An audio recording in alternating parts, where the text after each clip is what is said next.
क्या ईवीएम पर उठे सवालों से बदलेगा चुनावी समीकरण? नमस्कार, मैं हूं राधा राणा और आप देख रहे हैं हिंद लाइव। दिल्ली चुनाव 2025 की सियासी सरगर्मियां तेज हो चुकी हैं। इस बीच एक बड़ा मुद्दा फिर से चर्चा में आ गया है, ईवीएम यानी इलेक्ट्रॉनिक वोटिंग मशीन पर उठे सवाल। क्या दिल्ली के चुनावों में ईवीएम से छेड़छाड़ संभव है? क्या आम आदमी पार्टी की यह चिंता वाजिब है या फिर ये महज एक चुनावी रणनीति है?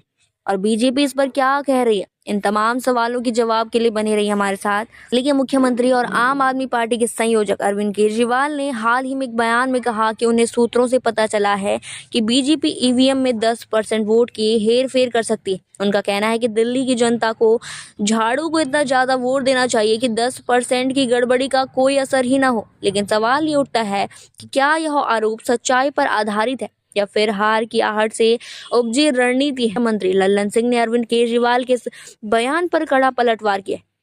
उन्होंने कहा, जब आप बंगाल, तेलंगाना या कर्नाटक में चुनाव जीतने में हैं तब ईवीएम सही होती है, लेकिन जब आप हरियाणा या महाराष्ट्र में हारते हैं तो ईवीएम खराब हो जाती है। आखिर ये दोहरा रवैया क्यों? लल्लन सिंह ने आगे कहा कि ईवीएम को इस देश में लाने वाली खुद कांग्रेस थी।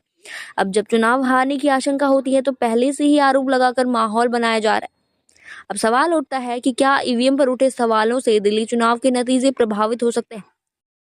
आपकी रणनीति? केजरीवाल सरकार इस बार भी बिजली, पानी, शिक्षा और स्वास्थ्य के मुद्दों पर चुनाव लड़ रही, लेकिन अगर जनता का भरोसा ईवीएम से उठता है तो मतदान प्रतिशत कम हो सकता है। बीजेपी की चुनौती? बीजेपी इस चुनाव में अपनी पूरी ताकत झोंक रही है और मोदी लहर पर निर्भर है।